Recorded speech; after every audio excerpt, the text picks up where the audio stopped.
He was stopped for no reason. Late at night, a harsh voice, a cold hand on the holster. The man in the expensive suit silently handed over his ID, but he was shoved onto the asphalt. The officers had no idea who they were humiliating.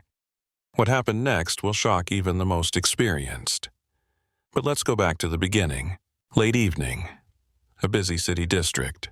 A black man in an elegant dark blue suit walks down the sidewalk, holding a phone and a business briefcase. His stride is confident, his gaze calm but attentive. He is heading home after a long day at the courthouse. The glow of the streetlights highlights his sharp profile, emphasizing his status and dignity. The autumn chill fills the air, and a light breeze lifts the edge of his coat. A patrol car screeches to a halt around the corner, its siren slicing through the quiet night and drawing the attention of passers-by. Two white officers step out with tense expressions. One of them, young and self-assured, approaches slowly, resting his hand on the grip of his gun, scrutinizing the man from head to toe. "Hey, you, stop and show me your ID." The man takes a deep breath, his face composed, though a flicker of tension appears in his eyes. He turns slowly and calmly. "Is there a problem, officer?" The officer narrows his eyes, his gaze fixed and probing. "You match the description of someone we're looking for. Where have you been? Where are you headed?" Without haste, the man retrieves a leather wallet and carefully presents his ID, but the officer, with barely concealed irritation, knocks it from his hands. The ID falls to the ground, papers scattering across the sidewalk. "Don't move! Hands on the hood!" The man steps back, his gaze cold, but he does not resist. Moving with dignity, he gently places his briefcase on the ground and raises his hands. Pedestrians around them slow their steps. Some pull out their phones to record the incident. A woman's voice cuts through the growing tension. "Why are you doing this? He hasn't done anything." Ignoring the crowd, the officer roughly grabs the man's arm and pushes him against the patrol car. The second officer, older, watches with slight hesitation but does nothing to intervene. Pressed against the cold metal, the man controls his irritation, his voice steady. "Officer, I demand an explanation." The young cop smirks, patting him down aggressively. "You're in the wrong neighborhood, buddy. We have our own rules here." The murmurs of the crowd grow louder. A bystander steps forward, recording with his phone. "We're filming everything. You better explain your actions." The officer casts a hard look at the man, then at the growing crowd. The tension escalates. The man speaks calmly. "Officer, you're making a mistake, and it will cost you dearly." The young officer forcefully pushes the man against the car, his hands roughly searching through his pockets without concern for care. He pulls out the phone, wallet, and keys, tossing them aside with disappointment. The man's briefcase is on the ground, its contents scattered across the sidewalk. The officer sneers at the papers. "What's this? Hiding something?" he mocks, dumping out the rest of the documents. Judge Carter watches silently, his face impassive, though his fists clench tighter. His voice remains firm and steady. "Officer, your actions are unlawful. I demand an explanation." The officer smirks arrogantly, clearly enjoying his power. "You're demanding? Who do you think you are to demand anything?" he sneers, grabbing the man's collar. The crowd thickens. People whisper and murmur, some recording. A woman calls out, "He didn't do anything. Let him go." More voices rise in support. "Are you crazy? He hasn't done anything."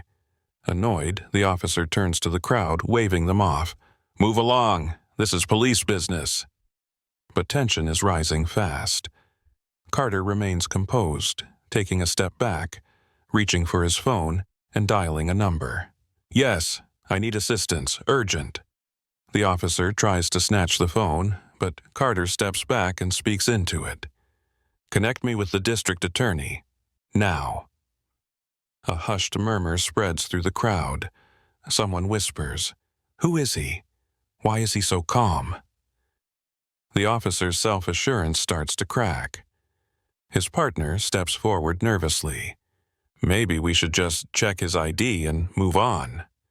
Carter stands firm, his voice loud and clear. "Your actions are illegal. You have violated my civil rights." The crowd grows louder, and the cameras continue recording. The judge stands tall, knowing the truth is on his side. The crowd continues to grow, and the tension in the air is palpable. People watch the unfolding events with concern, some whispering, others recording the scene on their phones. The officer, still holding the man against the hood, glances around, feeling the mounting pressure. With a screech of tires, 3 black SUVs arrive at the scene. Their doors swing open in perfect unison, and several people in sharp suits step out: the district attorney, several federal agents, and the chief of police. Their confident strides and cold gazes instantly change the atmosphere. The crowd exchanges glances, realizing that the situation is taking a serious turn. One of the agents, a tall man in a gray suit, quickly approaches the officer standing directly in front of him while pulling a badge from his pocket. His voice is calm but filled with authority. "Do you realize who you've just detained?" The officer, who moments ago seemed confident in his authority, turns pale, his hands trembling slightly. He looks from the agent to the man he's still holding. The man finally reaches into the inner pocket of his coat, slowly pulls out his ID, unfolds it, and presents it. His voice is firm and composed. "I am a Supreme Court judge. You have just committed a serious violation." The officer stumbles back a step, his face losing color. His partner nervously averts his gaze, while the chief of police steps forward, looking extremely displeased. He gives his subordinates a stern glare and barks, "Get your hands off him, immediately!" Reluctantly, the officers step back. One of the agents picks up the scattered papers from the ground and hands them carefully to Judge Carter. The crowd murmurs in excitement, and a hushed voice rises. "This is outrageous. They have to be held accountable." Filming continues, with several journalists now arriving at the scene, spreading the news across social media. Cameras capture every detail. "I strongly suggest you prepare an explanation, officer," the district attorney says in a measured tone, his gaze fixed on the bewildered officer. Judge Carter brushes off his coat, his expression resolute. "I will not let this go. Every action you took has been documented." The officer attempts to say something, but the chief of police silences him with a stern gesture. Turning to the judge, he says, "Your Honor, please allow me to offer our deepest apologies for what has occurred." Carter pauses for a moment, then nods. Apologies are good, but justice is better. The next morning, the internet explodes. Videos of the incident quickly rack up millions of views. The footage spreads across all platforms, from social media to major news outlets. Users passionately discuss the event, leaving thousands of comments demanding justice and accountability. Outrage continues to grow, with hashtags calling for reform trending nationwide, and the situation escalates into a national scandal. Under mounting public pressure and persistent investigative reporting, the police department announces an internal investigation. The young officer is temporarily suspended. His badge and gun are confiscated. His face is tense and withdrawn. His partner, hesitant but cooperative, provides an official statement. His words contain a restrained condemnation of his colleagues' actions, and he carefully details the procedural violations and unauthorized use of force. A press conference is held. Judge Carter, a tall, middle-aged man with a piercing gaze and an impeccably tailored dark blue suit, steps up to the podium. Cameras flash around him, and dozens of microphones are directed his way.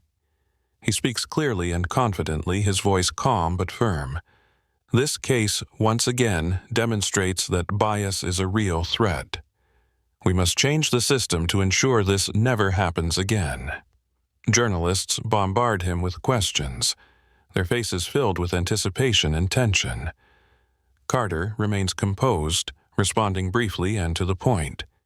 His words reflect determination, and his eyes reveal the exhaustion of a man who refuses to back down. City officials do not remain silent. On the following day, they officially announce a series of reforms aimed at eradicating racial discrimination and preventing police abuse. Authorities promise stricter oversight of officers' actions, mandatory training, and increased transparency in law enforcement operations. The officer whose actions sparked the scandal stands in front of the camera. His face is tight with tension, his eyes filled with a mix of shame and fear. He speaks in a low, trembling voice, avoiding direct eye contact with the lens. "I made a serious mistake. I sincerely apologize." The room falls silent, the camera capturing every emotion, every detail, the nervous twitch of his fingers, his uneven breathing. Meanwhile, the atmosphere in the city begins to shift.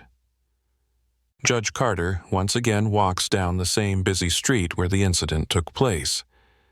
His steps are steady, his gaze fixed forward. Passers-by recognize him.